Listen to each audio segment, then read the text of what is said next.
Hello everyone, welcome aboard. So again we have brought you the new session of Daily Current Affairs Capsule, and this session has been brought to you by Himalaya IAS Classes. If you want to join IAS 2021 batch or KAS exam batch in English or Kannada medium, you can visit us at www.himalayaiasclasses.com, or you can reach out to us on this given number. So before we start the session, first the significance of current affairs for civil services exam. You have straightforward questions from current affairs and the prelims examination. Then you have direct as well as indirect questions in the mains stage of this exam. Plus essay, it is very helpful where you have to write multiple dimensions of any topic, and most of the interview questions are related to the current affairs topics. How we are going to cover this session? So we will take a newspaper and we will tell you which articles has to be covered for this exam and how that article belongs to the various parts of the syllabus, as well as the important facts from that article which are relevant to the exam. So let's start with the first article, that is about India-China relations, where the assessment of Indian Army has found that the standoff or the unfortunate instances which have taken place on the line of actual control between India and China, that was very pre-planned, and that order came from the top, from the Xi Jinping, who is the Chinese premier. Syllabus-wise part of international relations, India and its neighbors, and India and its neighbors, they are part of general studies paper 2 in the mains examination. So China's move into the Galwan Valley, that's the place where this incident has occurred, Pangong Lake. Both these places are located in Ladakh. Okay, starting in early May, were likely planned for months. So it was not like this just happened all of a sudden. So see, for us, the takeaway point is for prelims, you can think about these areas located in Ladakh. I'll show you in the map as well. Second point is, if they were planned for months, then China not to be trusted, and nor the Chinese leadership. That was not something which just occurred. Okay, this was very well planned. Then Chinese incursion across the LAC took place almost simultaneously in the locations several hundred kilometers apart. So see, one instance can happen one place, but at several places it is happening at the same time. So that means it was a predetermined act. So here you can look at the map, where is the Galwan, this is the LAC, this is the Skaichin, this is the Pangong Lake, the two areas where now the disengagement process is also going on. So please do remember these areas. Next, one article today talks about a better way to grow paddy, where Punjab farmers have found a better way, where the stubble burning, which pollutes the environment a lot, and it is a big environmental challenge that can be tackled easily. So syllabus wise part of the EVS, that's why I haven't kept it in the agriculture, and EVS is the part of general studies paper 3. So see, that method is known as direct seeding of rice. Remember DSR technique. So we all know that paddy transplantation happens where first you sow the seeds, you have small saplings of the plant, then those are taken out and then they are transplanted into a new place. So we don't do that. Instead of that, we do a direct seeding of rice. See why we do transplantation? Because the produce is good. But they have come up with another technique which can give you good produce, plus it will reduce the time of the maturity of the crop. So see, most of the stubble burning happens because farmers have less time. They have to clear the fields for the next crop cycle, and that is why, rather than doing something with that stubble or the residue of that crop, they just burn it in the field. So by using this method, direct seeding of rice, they will get ample time, larger window of time, plus the labor cost itself is low for doing this kind of work, and that is why there are more chances that stubble burning events will reduce by this. So please do remember direct seeding of rice technique where transplantation doesn't take place. Next article today, it talks about the EU-China dilemma, or the relationship between European Union and China, and what's there for India in this. Syllabus wise, it is part of international relations, and international relations is the part of general studies paper 2. So see, Europe and China, they have been major partners for generations. Okay, according to Global Office of the International Comparison Program at the World Bank. So just remember the name of this program. Okay, that Global Office of the International Comparison Program is run at the World Bank. China and EU, they account for nearly 35% of the GDP. Okay, so this number is not important, but yeah, this tells us that they are the major partners or significant player. Now, given this type of dependency and trade partnership between the two countries, it is not likely that EU will choose sides between United States and China. Okay. Another report published by European Union Commission, a strategic outlook. Please do remember this. A lot of times, every year, at least one question is asked by UPSC about the reports. So, a strategic outlook was published by EU Commission. It's described China as simultaneously a cooperative partner.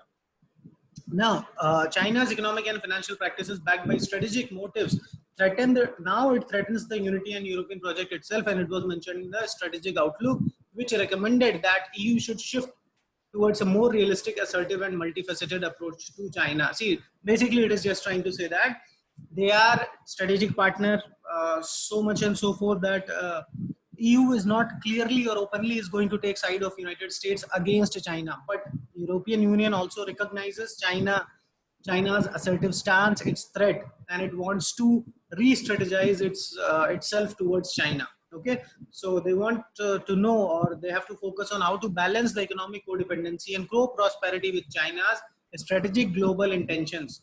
Because they are an assertive power, they are a revisionist power who wants to change things, they want to become a global power. So this, you can say, lack of trust or this rethinking in the European Union about China presents an opportunity for India, where we have a pending investment agreement, bilateral treaty with China, European Union, which we can uh, complete now, and we can get benefited from this situation. In the prelims one year, in 2017, they have even asked this. So broad-based trade and investment agreement, BTIA, that is the bilateral treaty between, which is being negotiated, not yet confirmed, between India and European Union. Please do remember this. Okay, BTIA and strategic outlook published by European Union. Next article talks about the shore power, or it talks about actually the solar energy and its role. So we all know that recently, the Prime Minister Narendra Modi has inaugurated one of the biggest solar power plant. So prelims part of EVS, and EVS is the part of general studies paper 3 in the mains. So 750 megawatt photovoltaic project at Rewa in Madhya Pradesh. So please do remember this factual information for your prelims. This plant at Rewa has been inaugurated by Prime Minister. It is one of the biggest solar park. Now, just by adding the solar park or these solar energy is not going to work for us. Why? Because we need to also focus on the domestic solar manufacturing industry that delivers increasing volumes of quality photovoltaic cells, modules, and associated equipment. See, most of this equipment comes from China. We know that our relations with China is not very good at this time. We want to reduce the dependency on China for the import of such products, or as much as possible, I would say. So in that term, we need to develop our capability for this domestic solar manufacturing industry or equipment which is needed.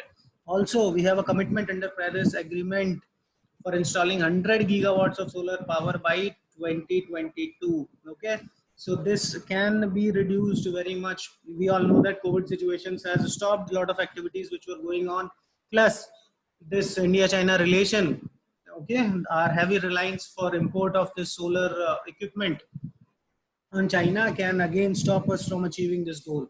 So one way which this article suggests is to make solar energy a strategic sector, means give it as much importance as the defense sector, give more incentive, more subsidy, more support to the sector, so that domestic manufacturing capabilities can be developed in this sector.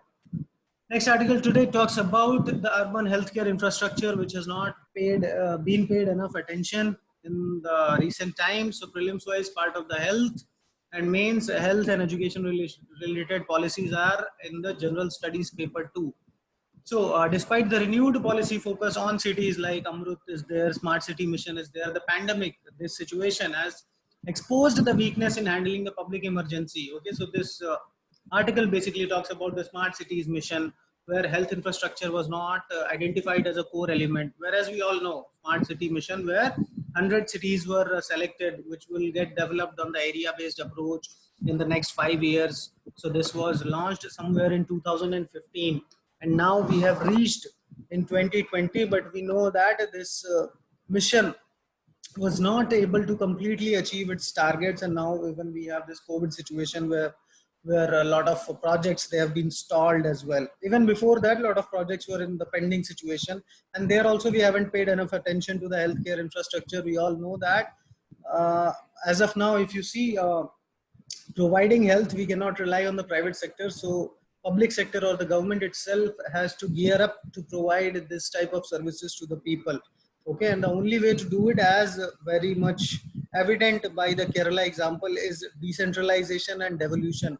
We need to give power to the lower levels, local levels, urban local governments, panchayati raj institutions, district authorities, where they can create and build such type of infrastructure at the city and lower level and provide these necessary services to the people. See, this COVID has not just exposed our health vulnerability; it has also exposed our vulnerability in terms of economy. So we also need a national urban employment guarantee program on the same lines of as we have MG Narega for the rural employment. Okay. Next article talks about a museum which is being again converted into a mosque, which is located in Turkey. So I've put it in international relations. Actually, it is just a factual information which you must know from the terms of prelims. Okay.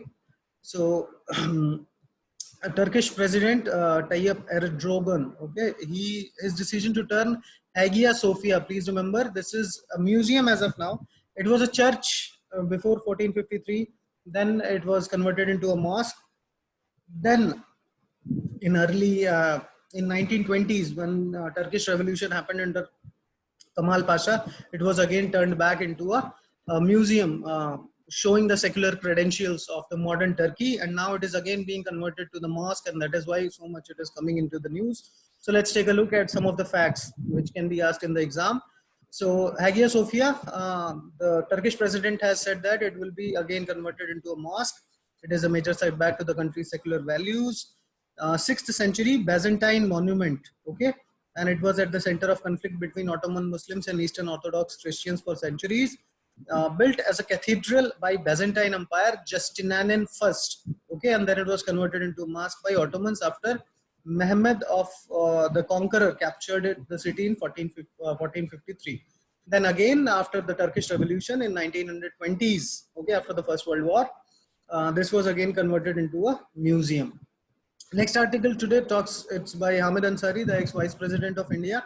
It talks about nurturing citizens in the social studies. So all of us know that in order to accommodate this time which we have wasted because of lockdown in the academic studies, the Ministry of Human Resource Development, it has reduced the syllabus. Okay, so what part are being compromised? That's what this article argues. So prelims wise, part of education, education is a component of general studies paper 2.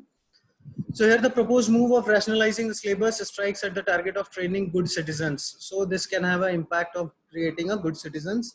So for us, factual informations, MHRD, it has said that it will reduce the 30% of the syllabus of class 9th to 12th by reducing the load while retaining the core concept. See, all the debate is all about what has been not considered as the core concept. So all of you would have read this Indian Constitution at Work, which is a book of polity. So there are some chapters like secularism, fundamental duties, which has been left, and that's why like this is being criticized. Okay, so democratic societies over the world have developed methodologies for nurturing young citizens in essential values and procedures, and none have so far abandoned them on the account of pandemic. Okay, so means no other country is leaving these core concepts behind, and they have generated other ways. So these constitutional values are about the constitution, be it fundamental rights, the secularism, the preamble, or the fundamental duties. They are the constitutional values which has to be imbibed into the citizens of any country. And because today's students are going to be the next generation of the citizens, so they have to be trimmed very, very carefully. That's the whole argument here. Next article talks about the virtual meeting of the house panels. Okay.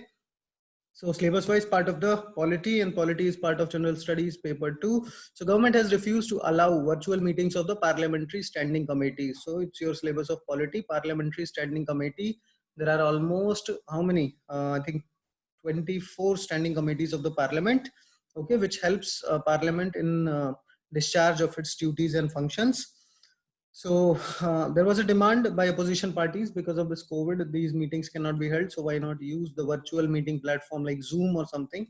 So this matter, by whom it has to be decided? It has to be decided by General Purpose Committee.